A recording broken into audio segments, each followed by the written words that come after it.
Ladies and gentlemen, the presentation of a cheque for $13,000 today completed the funds needed to purchase a $35,000 blood cell processor at the Royal Newcastle Hospital.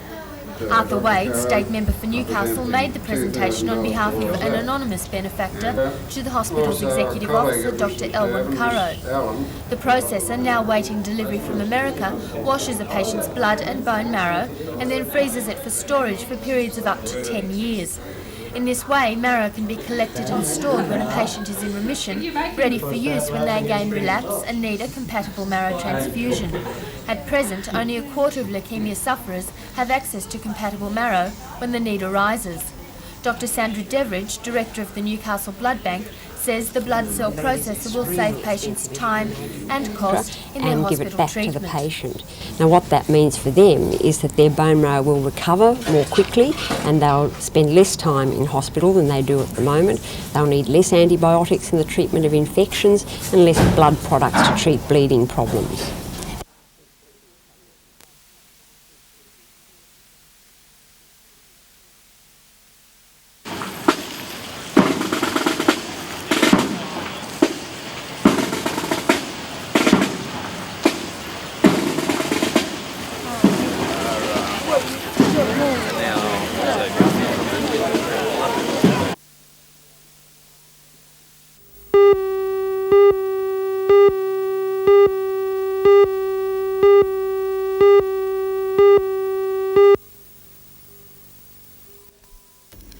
When the plan to set up community cottages for juvenile offenders was introduced last year, it was to begin long and heated debates between politicians, government departments and resident groups.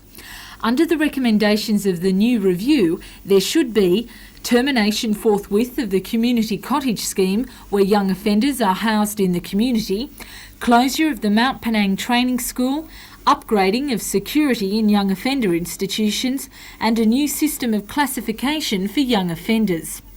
The government plans to extend the Young Offender Support Scheme by giving magistrates wider powers to deal with juvenile offenders, who will now be classed as needing maximum or medium security.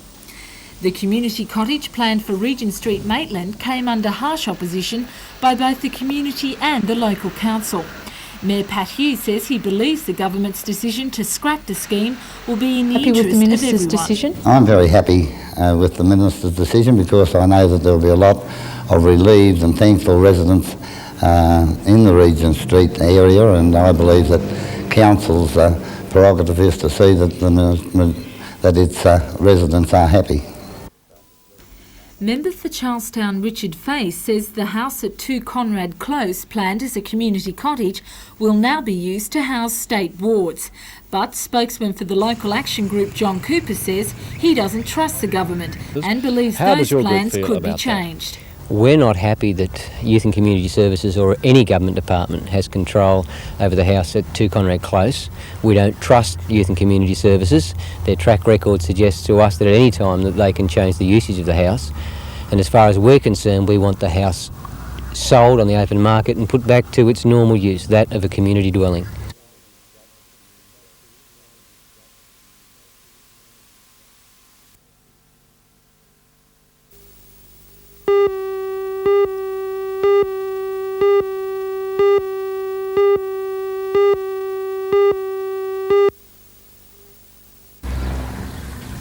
Five-year-old Chief Inspector Bill Wilson died last week while on holiday in Victoria with his wife.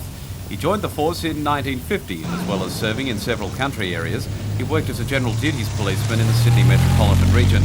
In his 36 years of service, he was awarded the Good Conduct Medal and 2 special commendations. For the last 4 years, Chief Inspector Wilson was officer in charge of the Cessnock Police District. Senior police from Newcastle and Sydney attended today's funeral, along with relatives, friends and members of other services.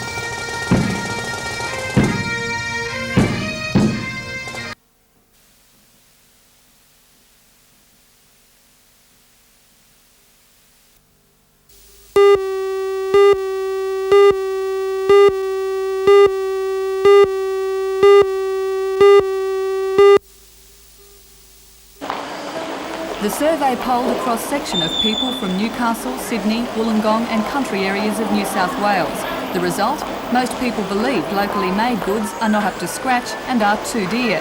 The Newcastle Chamber of Manufacturers has responded by saying this perception is wrong. I think our basic product is as good, and obviously I've got to generalise in relation to products, but I believe our basic products are as good as you can find anywhere in the world. The state government agrees. The state government says the view that locally manufactured products are inferior and dearer must be changed, and it's prepared to launch a 2-year campaign to spruce up the image of Aussie goods. One reason why some buyers say they're purchasing overseas goods is that a broader range is offered. The state police force recently spent about $1 million on fully imported Japanese vehicles to add to their present fleet of pursuit cars. The department today said from Sydney that every effort had been made to buy Australian, but that a comparable vehicle was not available. GMH has since produced a prototype that meets their requirements, and in future the business could go to an Australian firm. Mike Tyler agrees this is a problem, but says all Australian goods need is a fair go in the marketplace. Let's not jeopardise Australian industry by not allowing us to compete on an equitable basis. And I believe all we ask for is to be able to compete on an equitable basis, and we'll be able to show the rest of the world that our product is as good as can be manufactured anywhere else.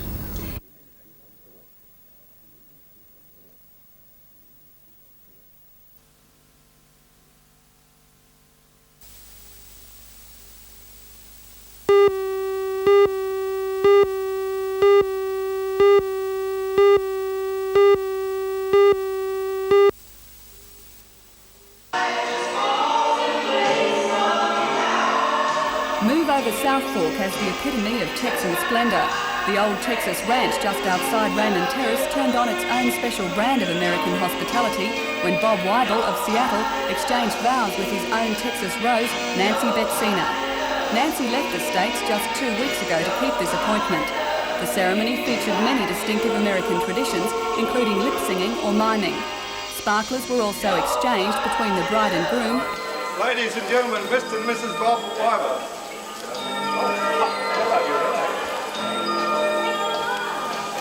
And their guests.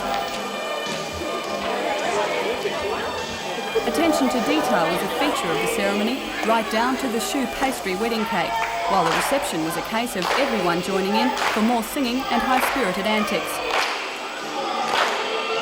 The bride and groom are now off to a secret honeymoon destination. Here's guessing they'll have to cross the Pacific to get there.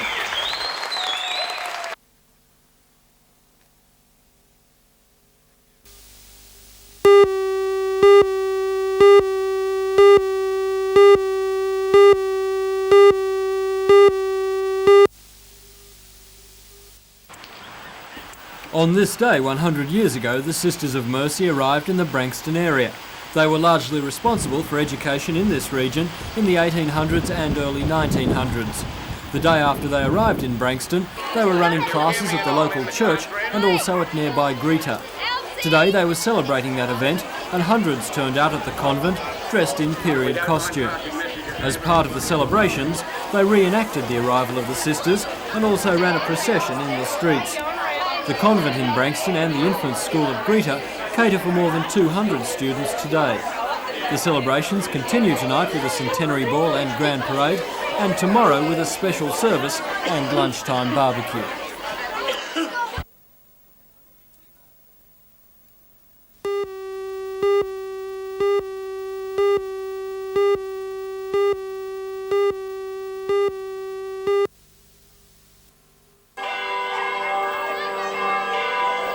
The peace and quiet that usually goes with Sunday mornings was broken today by a 15-minute ringing of the bells at Christchurch Cathedral to celebrate peace. Young Anglicans from as far away as Muswellbrook, Taree and Gosford were in Newcastle for the final day of a week of activities to emphasise Youth Week and its theme of peace and love. More than 500 people had turned up with banners depicting the theme. They joined hands around the cathedral, forming a colourful chain of young and old with the one purpose. The youngsters handmade the banners at their church group for today's occasion, and organisers said it was simply to let everyone know that the kids are concerned about peace. Local church figures joined the young in a special service that followed to emphasise the message. The cathedral was decked out with more banners than usual, and the message of peace covered the walls.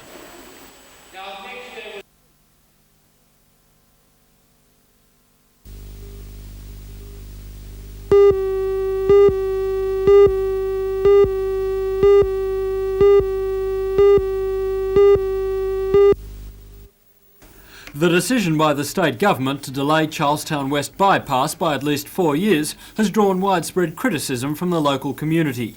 Member for Charlestown Richard Face has been a prime mover on the issue for some time. He says he's devastated by the latest decision and says there are a number of reasons why the minister should review it. It's important for many aspects, not only the inconvenience of getting through it. The situation is that there is a large development happening in Charlestown itself with Lend Lease. There is a large development by AMP at Garden City, and both of these particular centres are dependent on that time strategy that was given by the minister previously, that it'd be finished sometime in 1989. Mr Face says there's been a groundswell of protest to the minister from throughout the community since the delay. He has no intention of giving in now. Along with the delegation, including Lake Macquarie Council Alderman, member for Swansea Don Bowman and representatives of the Hunter Development Board, he'll be meeting Mr Brereton to push for a speedy completion of the $20 million bypass. On any traffic evaluation, on any area in this region, this particular project will overshadow any other. I've got no shadow of a doubt of that.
The charges relate to a fire in the bedroom of this house in Oxford Street, Gateshead in January early this year. The twins were rescued from the blaze by workers from a service station next door before being rushed to hospital by ambulance.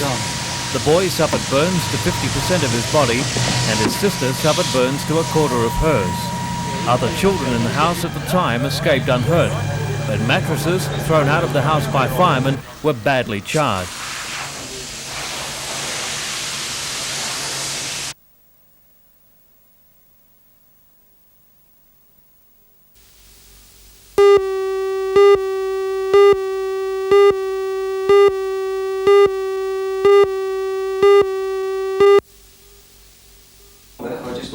The function was held at the Advance Bank, a major sponsor of the Quest. Area Manager Peter Heinrich spoke of the work of the Institute for Deaf and Blind Children and the importance of the fundraising by Quest entrants, who last year raised $213,000, a record amount.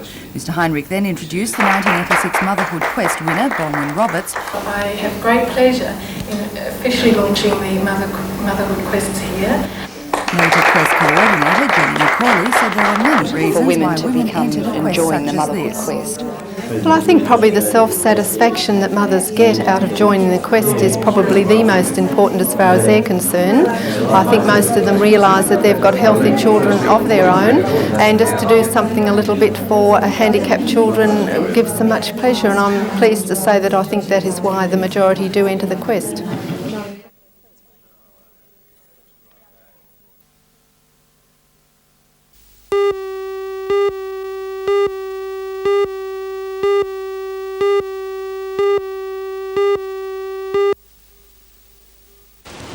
Hello, I'm Mark Matho, and tonight I'll be reporting from Williamtown Public School. which the Department of Education says must close because of noise pollution. The department says that students here are subjected to excessive noise from RAAF aircraft flying overhead, but the parents want the school to stay. Join Ray Deneen and Anna Manzoni for all the news tonight at 6.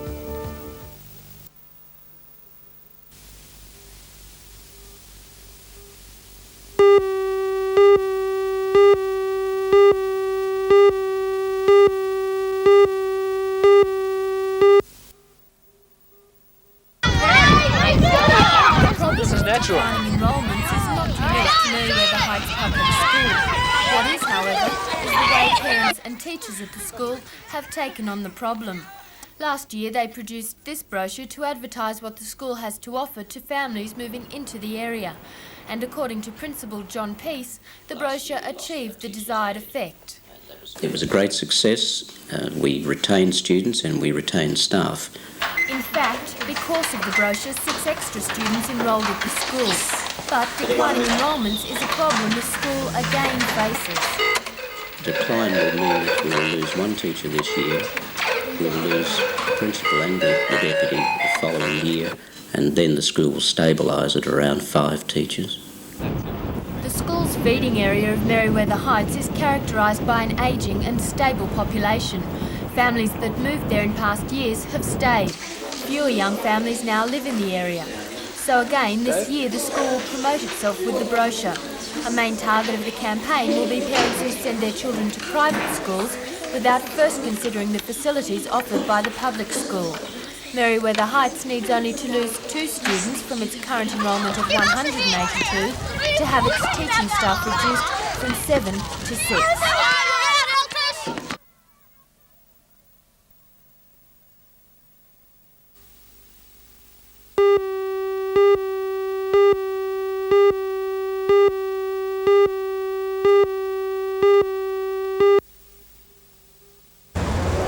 As the men filed out of their meeting at Trades Hall this morning, it became clear that they had joined their Sydney and Melbourne colleagues in the dispute. This means that there will be no petrol deliveries to service stations, no discharging at the Newcastle wharves, and no fuel in the Sydney to Newcastle pipeline until next Thursday. The dispute goes to arbitration this afternoon, but industry sources are not optimistic. We'll just have a look at it and see what they've come up with. If the companies are prepared to sit down and talk to us and have meaningful negotiations, well, we would recommend to our members a return to work.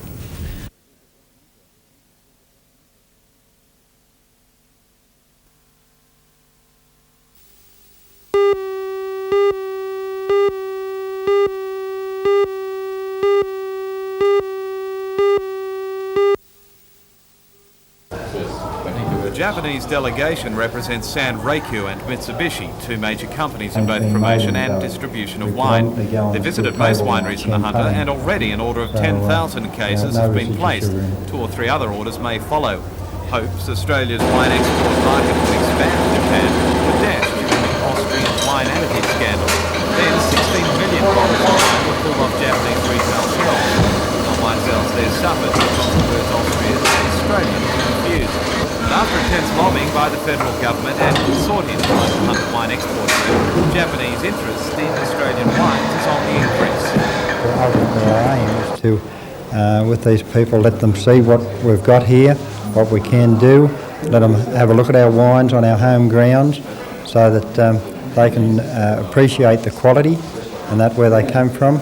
And of course we've got to satisfy them that we're able to supply that market.